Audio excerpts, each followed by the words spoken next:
And what's exciting about now as we imagine the future, it's great we're all connected.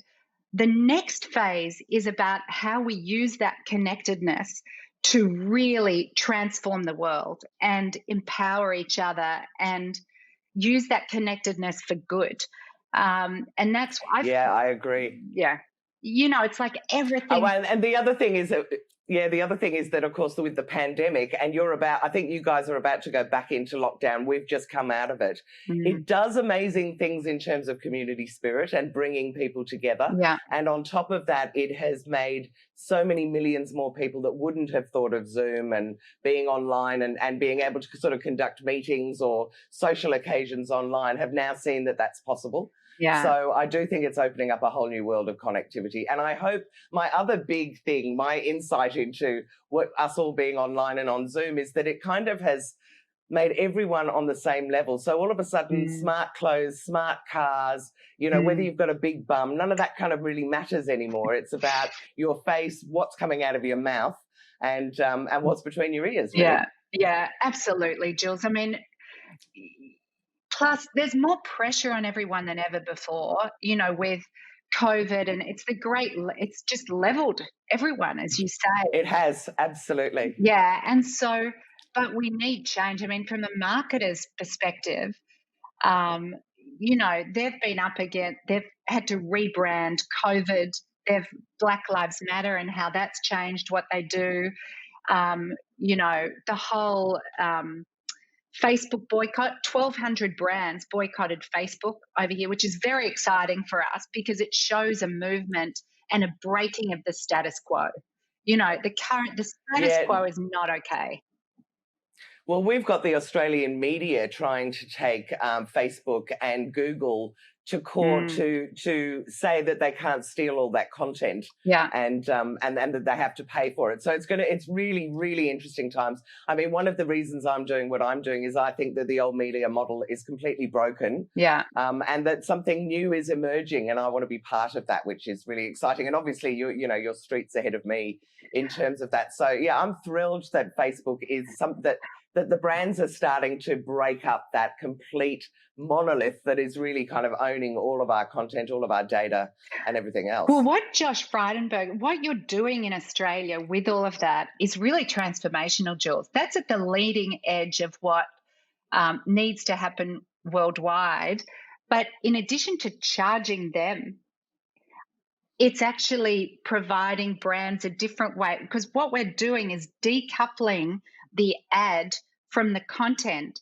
So you can now watch ads on your terms. You get the money and you can choose what you do with it. So it can go into your PayPal account. You can pay off your mobile bill. It can fund your Hulu or Netflix subscription or whatever, but it's putting the person in the power seat and at the same time as doing good. So every time I watch an ad, I know that a donation is being made and I'm getting money. And if I don't want the money, I can pay it forward to someone who does. And so that idea that I can immediately subsidize and help Marcus Rashford's end child food poverty in 5 minutes a day, it's sort of making it easy to do good, because I think so many of us were trapped at home over COVID. And it was, we could see how desperately badly everyone was affected. And yet it was hard to know what to do. We were all struggling to hold our stuff together over that period.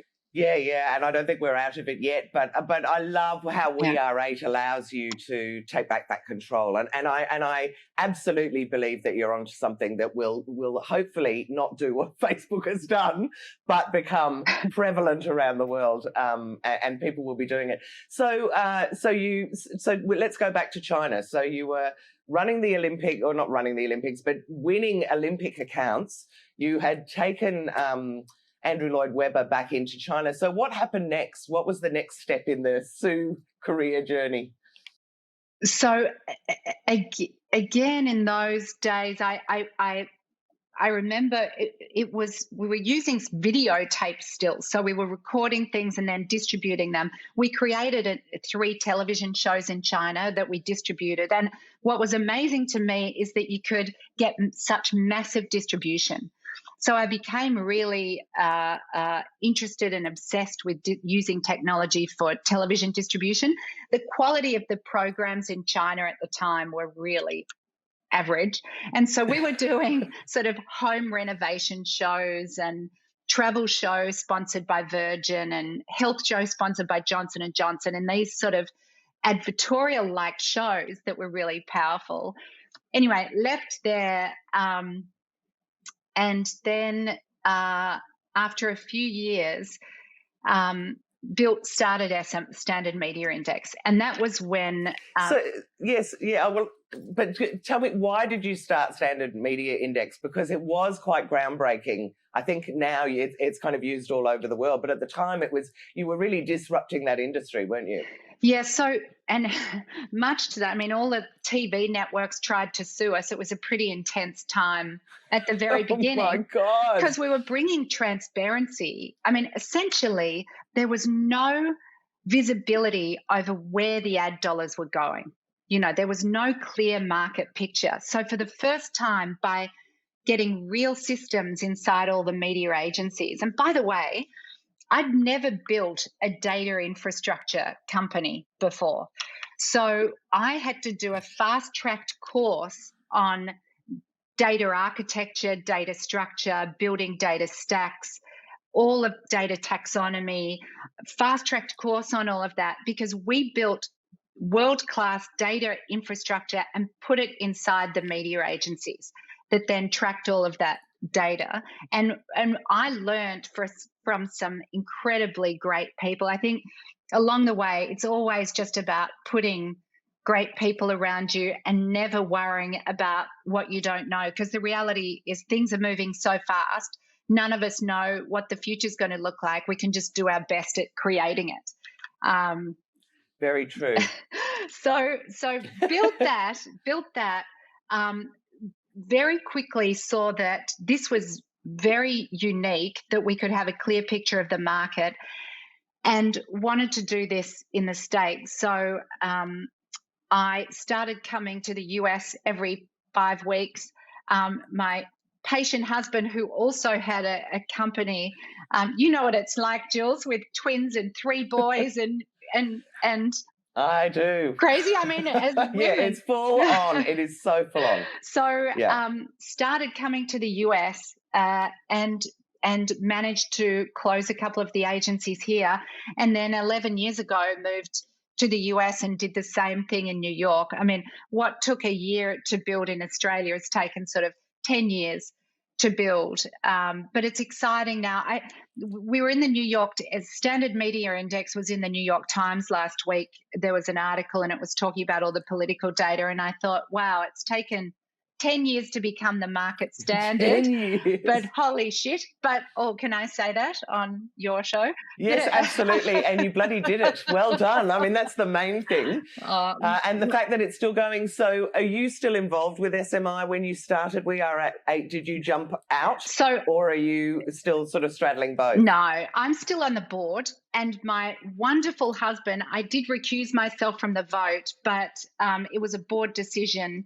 He joined the company. He's got an amazing background in sales. So media, and he's phenomenal. He's been the CEO for the last 3 years and taken it to new heights and really been phenomenal. Fantastic. Yeah. So I love that. And that's really interesting that both of you are working in very closely in very, very high powered jobs as well, and very stressful jobs. How's that for just for anyone that might be watching and thinking about it? I know my partner lives in the same house and works in the same house, and I'm like, give me a break sometimes, you know. So how is it for you guys? Do you know, I think in some ways he's made me completely retarded at certain things, Jules, because he looks after so much. He's so capable and so phenomenal. He's doing an amazing job with SMI, and I'm super inspired by the work he's doing and the work I'm doing. And, you know, our 3 boys are just the love of our lives. So, you know, it all holds together somehow. We both work our backsides off, but it's ripe for the world to change. You know, the average engagement rate on an ad is under 1%, and the average click-through is 0.08%. And do you know, I'm not surprised by that at all, actually. I would have thought that hardly anyone watched ads anymore, and 1% says that I'm not wrong. So, sorry, what were you going to say as an insight into that? Yes, so it doesn't work. And we're all here thinking, you know, ads do work, but the delivery mechanism, the creative is so fantastic.